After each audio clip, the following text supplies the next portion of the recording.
नमस्कार मंडळी. अवघ्या आठवड्याभरात श्रावण चालू होतं आहे आणि आज आहे आषाढ महिन्यातलं सगळ्यात शेवटचा रविवार. तर चला आज आपण मटणच बनवूया, कारण मच्छीसुद्धा मार्केटमध्ये आता फ्रेश मिळत नाही पावसामुळे. तर त्याच्यामुळे आज मी मटणाचाच बेत केला होता. त्याच्यासाठी इथे वाटप तयार करून घेतलं होतं कांदा खोबऱ्याचं, आणि अर्धा किलोच मटण मी घेतलेलं आहे, कारण खाणारे आम्ही दोघेच आहोत, माझे मिस्टर आणि मी दोघेच खातो. त्याच्यामुळे मी इथे मटण स्वच्छ धुवून घेतले. आता इथे मी मटण फोडणीला घालून घेते. इथे तेल घातलेलं आहे, कुकरमध्येच फोडणीला घालते. आता ह्या तेलाचा रंग थोडा वेगळा दिसतो, कारण हे तेल मी ह्याच्यामध्ये अळूवडे तळल्या होत्या, तर तळणीचं कडणीचं तेल आहे, त्याच्यामुळे ते थोडंसं येलो दिसतं. त्याच्यामध्ये आता तेलामध्ये तेजपत्ता घातला आहे. इथे मी आलं लसूण खलबत्त्यामध्ये वाटून घेतले, जाडसर घेतले.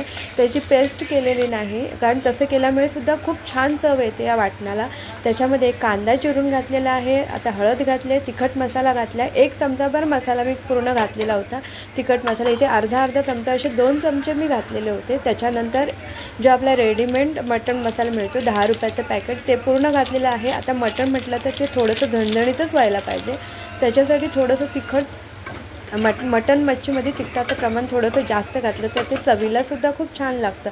आता इथे मसाला तेलामध्ये परतून घेतला आहे. आता हे वाटप घातलं आहे मी याच्यामध्ये. वाटप या मसाल्यामध्ये तेलामध्ये तिखट आणि आलं लसूण जे टाकले त्याच्यामध्ये हा जो वाटणाचा मसाला आहे तो छान असा परतून घ्यायचा. मसाल्याला अगदी तेल सुटेपर्यंत परतून घ्यायचा, चांगला शिजवून घ्यायचा मसाला. मीठ घातलेलं आहे. आता याच्यामध्ये मसाला खूप चांगला शिजलेला आहे. आता याच्यामध्ये मी हे धुतलेलं मटण घातलेलं आहे. त्याच्यानंतर ते मटण घालून ते चांगलं व्यवस्थित परत त्या मसाल्यामध्ये व्यवस्थित परतून घेतले. 1-2 मिनटं ते तसंच मसाल्यामध्ये शिजायला ठेवलं आणि गॅस मिडियम ठेवलेला आहे. आणि याच्यामध्ये आता मी गरम पाणी घातलेले आहे, कारण थंड पाणी घातलं तर शिजायला वेळ लागतो. परंतु तुम्ही गरम पाणी उकळतं चांगलं गरम पाणी मटणामध्ये घातलं तर अगदी 5-6 शिट्यामध्येच मटण खूप छान मऊ लुसलुशीत शिजतं. आता श्रावणामध्ये तर आमचं नॉनव्हेज बंदच असतं, त्याच्यामुळे म्हटलं चला आजचा शेवटचा आषाढातला पण शेवटचा रविवार आहे, तर आज आपण मटण बनवूया. चिकन माझ्या मिस्टरांना फारसं आवडत नाही, त्याच्यामुळे आम्ही ऑलमोस्ट मटणच बनवतो.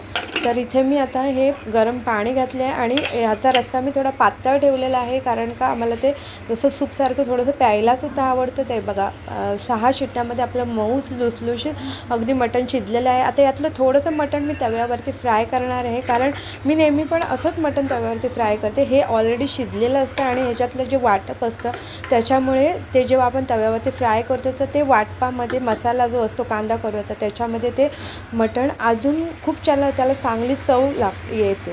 आता हे बघा इथे मी तव्यावरती तेल घातलं होतं, थोडंसं लाल तिखट घातलं होतं, अगदी 1/2 चमचा, अगदी जर असं मीठ घातलं होतं परत. आणि आता हे मी तव्यावरती वाटपासकट घातलं. ते हे बघा असं सुक्कं मटण चवीला खूप छान लागतं. तर आजच्या जेवणामध्ये इथे मी आंबोळी बनवली होती तांदळाच्या पिठाची, आणि त्याचबरोबर इथे मटणाचं सुक्कं होतं आणि मटणाचा रस्सा होता. असे आपलं जेवण होतं. व्हिडिओ आवडला तर लाईक करा, चॅनल सबस्क्राईब करा.